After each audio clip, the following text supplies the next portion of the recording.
Olá, boa tarde a todos, amigos e amigas da Sociedade Espírita Boa Nova.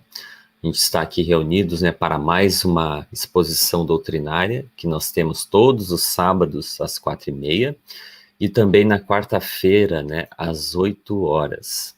E hoje a gente está aqui com a presença, do Iraci de Oliveira. Tudo bem contigo, Iraci? Tudo bem, Felipe? Tudo bem. Contigo? Tá, tudo tranquilo. E o nosso amigo, então, ele é presidente, da União Distrital Espírita Tristeza e também vice-presidente do CREUM e participa, do Instituto Espírita Terceira Revelação Divina de Porto Alegre. E antes, de passar a palavra para ele para a exposição doutrinária, a gente vai ler aqui uma mensagem, como é de costume, do livro Agenda Cristã, psicografia de Francisco Cândido Xavier, o capítulo 39, que tem o título Com Jesus. A renúncia será um privilégio para você. O sofrimento glorificará sua vida. A prova dilatará seus poderes. O trabalho constituirá título de confiança em seu caminho. O sacrifício sublimará seus impulsos. A enfermidade do corpo será remédio salutar para sua alma. A calúnia lhe honrará a tarefa. A perseguição será motivo para você, para que você abençoe a muitos. A angústia purificará suas esperanças. O mal convocará seu espírito à prática do bem. O ódio desafiar-lhe-á o coração aos testemunhos de amor. A terra, com os seus contrastes e renovações incessantes, representará a bendita escola de aprimoramento individual, em cujas lições purificadoras deixará você o egoísmo para sempre esmagado. Então, um título Com Jesus. Então, com essas reflexões, a gente convida a todos a elevarmos juntos, o pensamento a Deus e a Jesus, para nos prepararmos, para esse momento, com essas vibrações salutares que estão indo na nossa direção, que a gente possa conseguir prestar atenção no tema, aprendendo esses ensinos grandiosos, da doutrina espírita, para que a gente possa ir ajustando, as nossas atitudes, condutas, pensamentos, com os ensinos, de Jesus e da doutrina espírita, para nos ajudar a encontrarmos, o caminho da paz e da felicidade que a gente tanto busca. Que essas vibrações, então, envolvam a todos nós e o nosso amigo palestrante, para que ele possa transmitir para todos nós, com bastante alegria, esses ensinamentos maravilhosos da doutrina espírita. Então, em nome de Deus e de Jesus, nós damos por aberto a exposição doutrinária da tarde de hoje. Que assim seja. Então, que assim seja. É tudo contigo, Iraci. Obrigado, Felipe. Boa tarde aos queridos irmãos e irmãs da Sociedade Espírita Boa Nova, de Torres. É uma honra e uma alegria para nós estarmos aqui hoje, estudando juntos os princípios da doutrina espírita. E uma boa tarde também a todos aqueles que nos assistem pela internet, pelas redes sociais. Hoje, conforme o Felipe falou, o tema é do Livro dos Espíritos, da terceira parte das leis morais. No assunto anterior que foi estudado na casa, no sábado passado, quarta-feira, encerra o capítulo da lei divina e natural com a divisão da lei divina e natural, onde acrescenta que a lei de Deus acha-se contida no preceito do amor ao próximo ensinado por Jesus, do amar a Deus sobre todas as coisas e ao próximo como a si mesmo, É o mandamento maior. Certamente essa lei encerra todos os deveres do homem para com ele, para com os outros e para com a sociedade.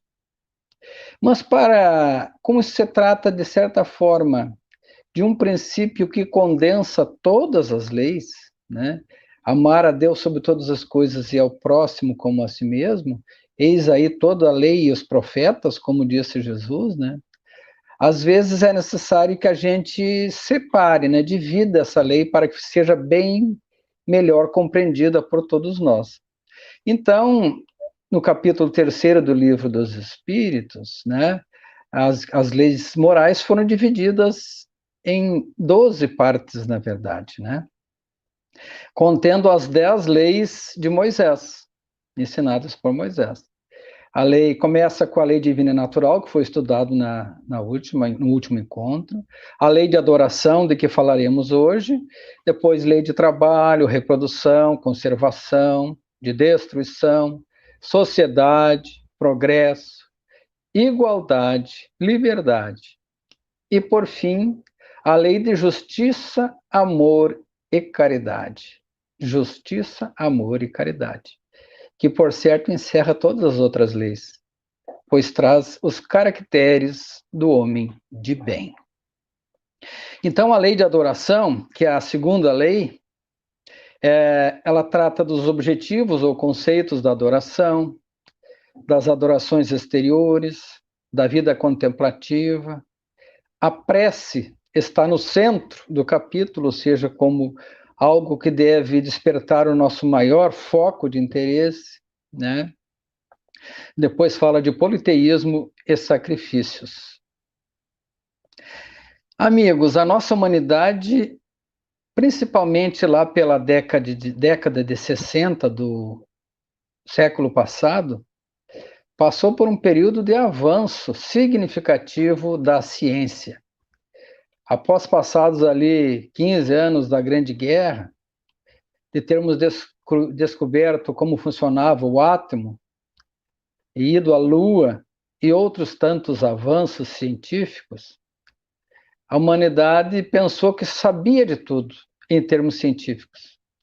Alguns jornais e revistas chegavam a noticiar a morte de Deus. De certa forma, parafraseando, né, o nosso filósofo Nietzsche, quando ele dizia, God is dead, Deus está morto. E por isso foi rotulado de ateu, ou de incrédulo. Só que esqueceram de ver a segunda parte do que ele disse. Deus está morto porque vocês o mataram em seus corações. Então é preciso, sobretudo, que a gente mantenha Deus vivo em nossos corações. Tá?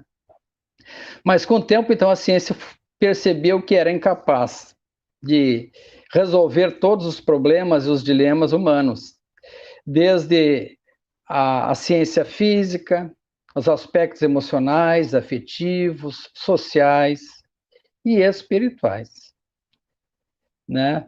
E a crença de Deus, então, retorna e volta mais uma vez, e hoje, digamos, as pessoas, de maneira geral, já não sentem mais aquela vergonha de dizer que professam uma religião ou que acreditam em Deus, o que foi muito comum naquela época, desse afastamento.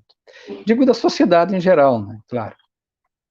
Mas o que vem a ser adoração no sentido popular de dicionário? Adoração vem do termo latino adoratione, é o ato de amor intenso, amor de modo intenso, podendo ou não ter conotação religiosa. Então, é amar intensamente, significa adorar. Está relacionado a respeito, a reverência, a forte admiração, a devoção em relação a determinada pessoa, lugar ou coisa. Por isso que às vezes dizemos que adoramos os nossos pais, a nossa cidade, a nossa casa e outras tantas coisas, quando na verdade devemos ter um certo apreço, né? Uma certa honra por nossos pais, honrar pai e mãe, conforme diz Jesus. Mas adorar, a princípio, se deve adorar a um só, a Deus. E na arte, geralmente, a gente observa a simbologia da adoração com os 3 reis magos visitando Jesus na manjedoura no dia do seu nascimento. né? Adoração a Jesus, adoração a Deus. Mas segundo, então, a nossa doutrina espírita, na questão 649 a 652, a adoração consiste na elevação do pensamento a Deus. Elevação do pensamento a Deus. Pela adoração, então, o homem aproxima a sua alma de Deus, a alma. A consciência da sua fraqueza leva o homem a curvar-se diante daquele que o pode proteger. Aqui temos já nesse primeiro parágrafo, nessa primeira parte, aqui, primeira questão, né? A ação da prece e o princípio da humildade perante o Criador. Humildade e simplicidade. A adoração faz parte da lei natural, como as outras, aquelas leis enunciadas antes, pois resulta de um sentimento inato que trazemos nato no homem. Por isso que encontramos adoração entre todos os povos, embora, é claro, de forma diferente. Mas jamais houve, então, povos totalmente ateus, pois todos, de certa forma, compreenderam a existência de um ser supremo. De onde vinham as coisas, de onde viemos, de onde veio o mundo, de onde surgiu tudo isso, né? E esse sentimento inato é como uma lembrança, mesmo inconsciente, da nossa origem espiritual, como seres espirituais que somos, né? Somos seres materiais e seres espirituais, né? Que sobrevivemos quando a carne, o corpo perece, o espírito sobrevive. A adoração não necessita de manifestações exteriores. A verdadeira adoração, então, é aquela que está no coração. E em todas as nossas ações, devemos lembrar sempre que o Senhor tem sobre nós um olhar, né, no nosso coração. Nisso está a interiorização da nossa fé, da nossa submissão à vontade de Deus, de que fala Jesus na parábola do publicano e do fariseu, quando o publicano orava simples, quieto, humilde, e o fariseu orava-se externamente para que os outros vissem. Então, que a gente, quando orar, ore pensando, adorando a Deus no nosso íntimo. No entanto, a adoração exterior também é útil. Se não for uma visão de simulacro, não estivermos simulando, é sempre útil dar um bom exemplo. Porém, os que só fazem afetos a si próprios, com a aparência de piedade, dão um mau exemplo. O bom exemplo, então, consiste no agir no bem. Jesus, por vezes, se recolhia para orar. No entanto, em suas manifestações públicas, referenciava sempre o Pai Celestial. Ou dizia, o meu Pai que está no céu, ou aquele que me enviou. Em todos os seus atos públicos, ele referenciava e adorava ao Pai Eterno e o Pai Criador. E Deus prefere, então, que adoremos Ele, então, portanto, do fundo do nosso coração, com sinceridade, fazendo o bem e evitando o mal em todas as circunstâncias. Deus chama a si todos aqueles que seguem as suas leis, conforme ensina Jesus no jugo leve. O jugo é leve, desde que sigam as minhas leis, as leis de Deus, a lei do amor. É hipócrita todo aquele cuja piedade é aparente. Então, nós precisamos ser sinceros, ser autênticos no nosso crer e no nosso adorar a Deus. E procedendo assim a mudança dentro de nós, evitando a hipocrisia, buscando a simplicidade, a pureza de coração, a obediência à lei de Deus, a resignação, sendo autênticos. Lembrando de que não são as palavras, mas os sentimentos que devem brotar de nossos corações. E a vida contemplativa? Então, o capítulo também fala da vida contemplativa, aquele que fica adorando a Deus, mas pensando somente em si, né? Que não está preocupado com o próximo, mas sim consigo mesmo. Aquele que não faz o mal, mas também não faz o bem. Então, quem age assim, cuidado com o vício da indiferença. Porque um dos piores vícios de que fala o Evangelho, segundo o Espiritismo, é a indiferença em relação aos sofrimentos alheios. E isso está aqui nesta questão, também em O Livro dos Espíritos. Pois não fazer o bem já é um mal, quando a gente pode fazer. Deus quer que se pense nele, mas não quer que se pense só nele, né? Pois Deus deu ao homem os deveres para consigo mesmo, para com o próximo e para com a terra. Deus não é egoísta, querer que só pensemos nele. Pelo contrário, ele quer que todos os seus filhos progridam, né? Em amor, em progresso, em moral, para cumprir, sim, o seu papel na Terra, de co-criadores. Aquele que se consome só em meditação não é meritório aos olhos de Deus. Se consome, ou seja, que só pensa em meditar. É claro que a meditação é importante, né?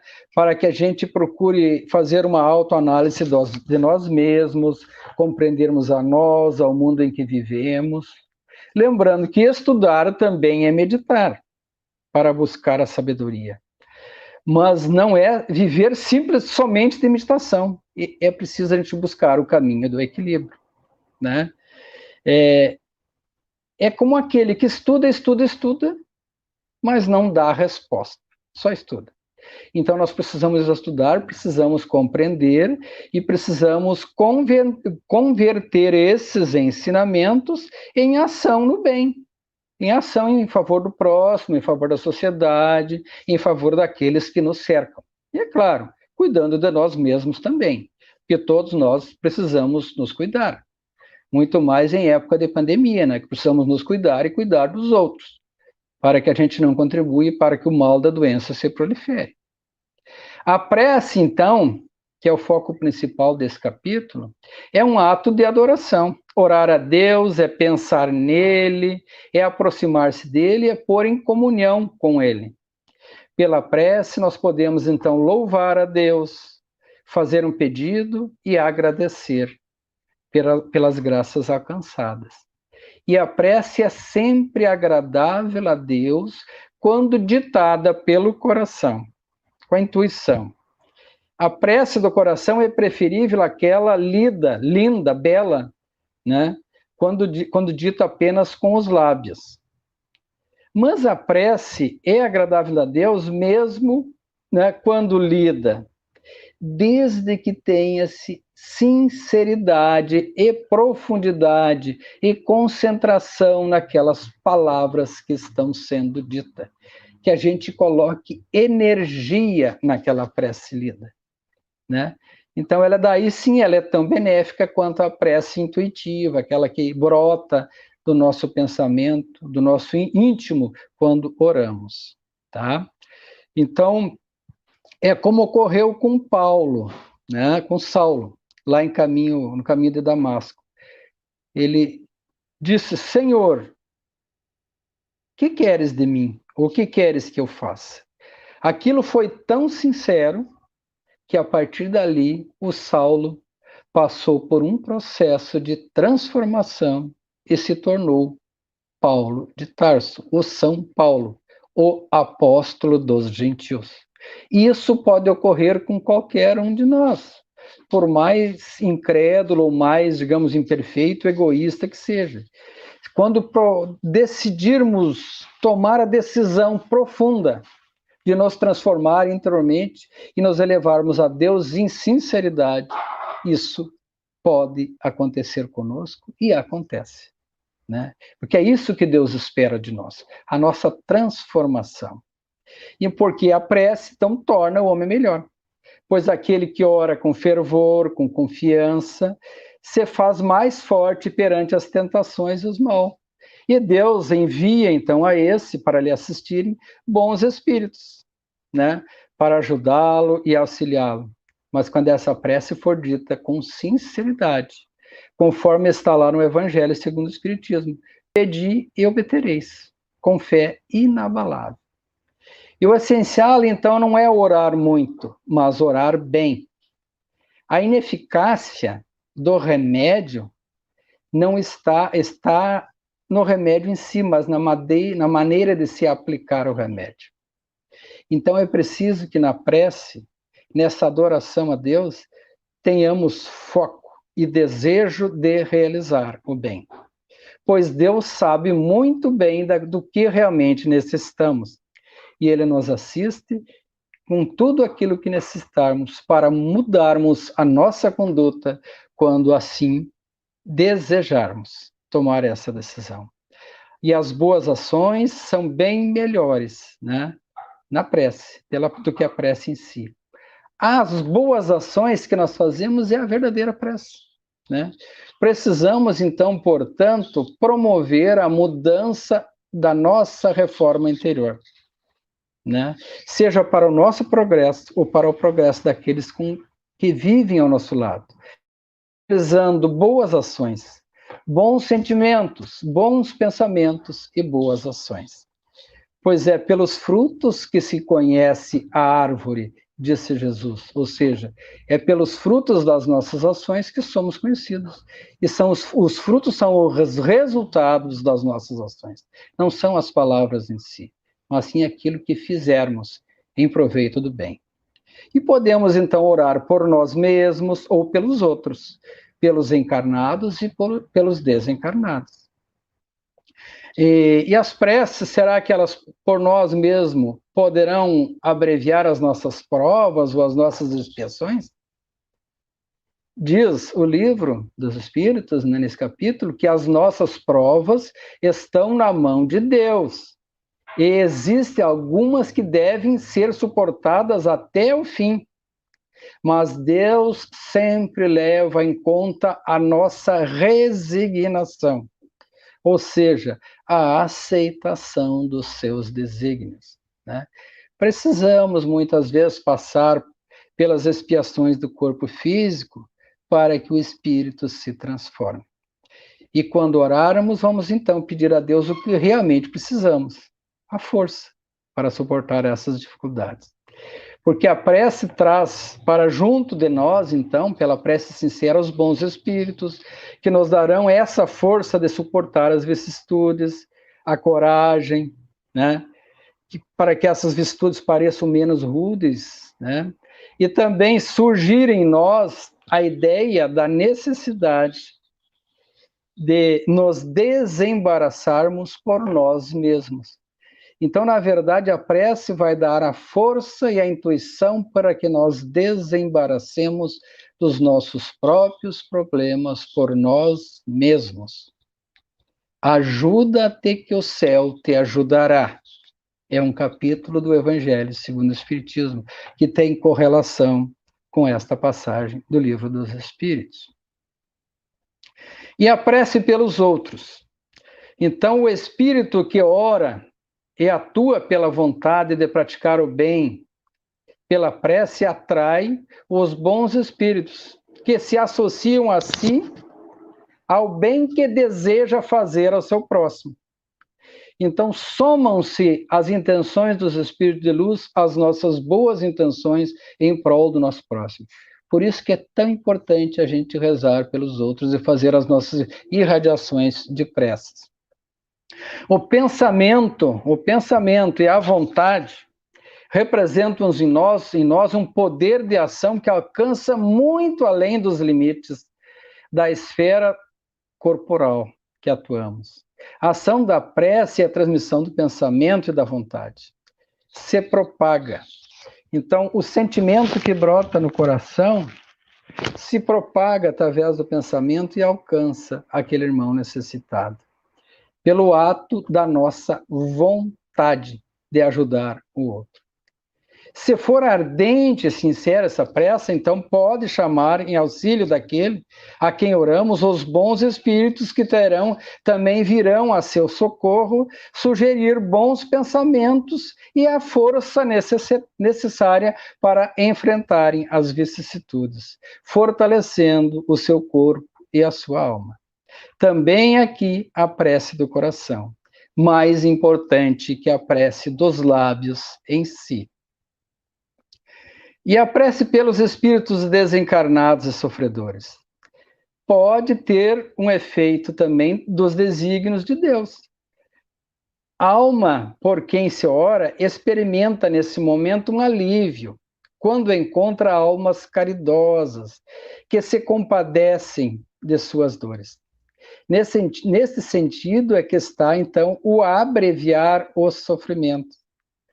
Então, quando oramos em favor daquele desencarnado, daquele sofredor, os bons espíritos vão lá em auxílio dele. E isso leva um bálsamo que consola e a força também, levando ao desejo de melhorarem, se despertarem, despertado então pela prece, atraída para junto de si, desse espírito sofredor, os bons espíritos que vão lhe esclarecer, consolar e dar-lhes a esperança necessária para momentos melhores e para saírem daquela situação, movimentarem-se e saírem daquela situação.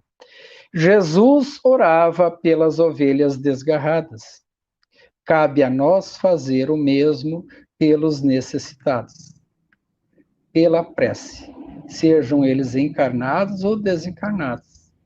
Como diria Jesus, são os doentes que precisam de remédio. E a prece é o melhor dos remédios que podemos oferecer a alguém. E quando oramos, então, aos bons espíritos, né, pode-se orar a eles, como sendo os mensageiros de Deus e os executores de sua vontade. Então, toda vez que orarmos aos bons espíritos, a um espírito superior, né, ao Cristo, nós somos atendidos por eles, que vêm, então, atender os desígnios de Deus. No entanto, diz aqui o Livro dos Espíritos e o Evangelho também, que nada sucede sem a vontade de Deus. Eles reportam a Deus as nossas necessidades e trazem a nós o consolo de que necessitamos, segundo a vontade de Deus. Onde estiverem dois ou mais reunidos em meu nome, ali estarei. Jesus, Mateus 18, 20. Aqui, então, chamamos uma atenção para a importância de orar em família, através do culto do Evangelho do Lar.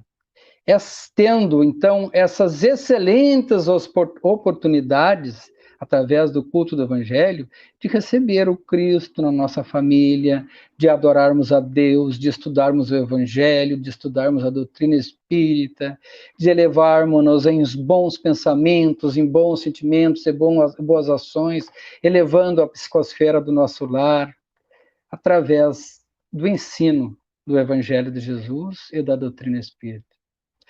Os benefícios, então, do culto do Evangelho no lar, para quem faz, sabe muito bem. Quem não faz, eu recomendo, pois é só fazendo para sentir a mudança que ocorre nos lares, muitas vezes perturbados, onde há perturbações espirituais, onde há atritos e desuniões.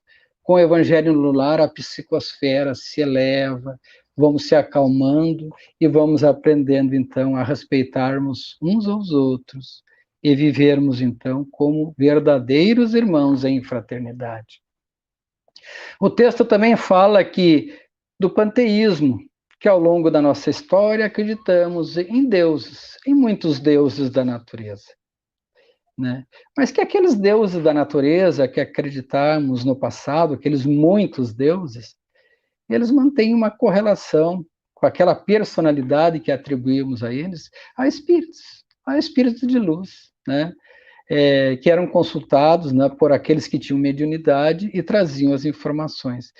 Então, como muitos espíritos acorriam a nos socorrer como humanidade, acreditamos muitas vezes que eram diversos deuses. Eis aí a ideia do panteísmo. Mas, na verdade, Deus é um só. Em algumas nações do mundo ainda existe a crença em diversos deuses, e em algumas religiões. Respeita-se, né?